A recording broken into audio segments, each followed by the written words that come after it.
喺咩季節你會同時間見到呢兩種樹葉呢？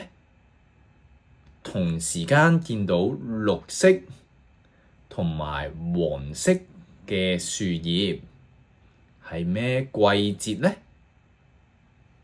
就係秋天啦。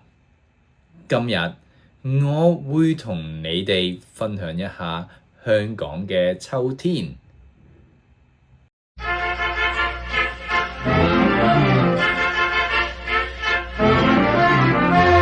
而家已經係10月，香港已經進入咗秋天。秋天係一年裏面4個季節嘅第3個季節。一年裏面有春天、夏天、秋天同埋冬天，而秋天就係第3個季節。9月到11月係香港嘅秋天。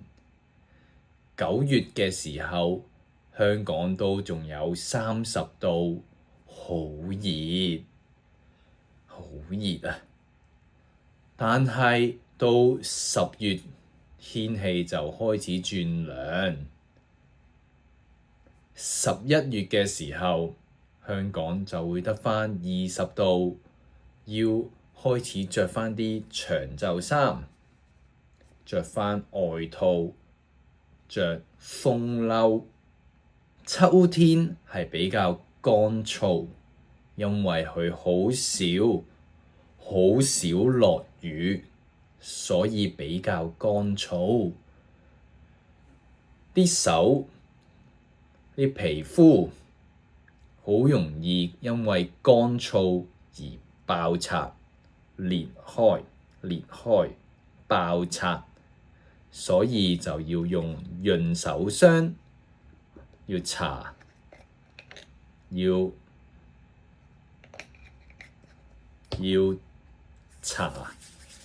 潤手霜。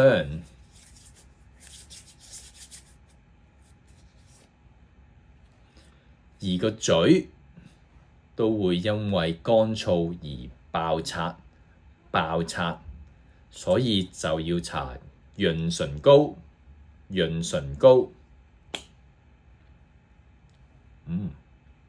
咁個嘴就冇咁乾燥。喺秋天，樹葉喺樹上面飄落嚟，綠色嘅樹葉會變成黃色嘅樹葉，又或者會變成啡色嘅樹葉。呢個隻係黃色，呢一隻係啡色。秋天有中秋節，9月或者10月有中秋節，10月會有重陽節。重陽節有啲人會登高，即係行山。10月尾10月31號就有萬聖節，啲人會扮鬼。秋天會有好多嘢食，好多人會食大閘蟹，會食栗子、南瓜、雪梨、蓮藕、糖水。湯主要係要滋潤，因為秋天好乾燥，所以要飲多啲水。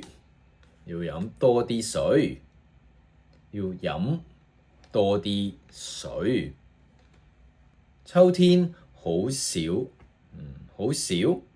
少落雨，通常我哋會去燒嘢食、野餐、行山。有幾個地方好多人會去，例如元朗大棠去睇楓葉，有人會去大東山睇芒草。秋天係適合去香港旅行嘅季節，因為天氣冇咁熱，又唔會太凍，有機會你都可以喺秋天去香港。多謝你睇呢一集，我哋下集見，再見。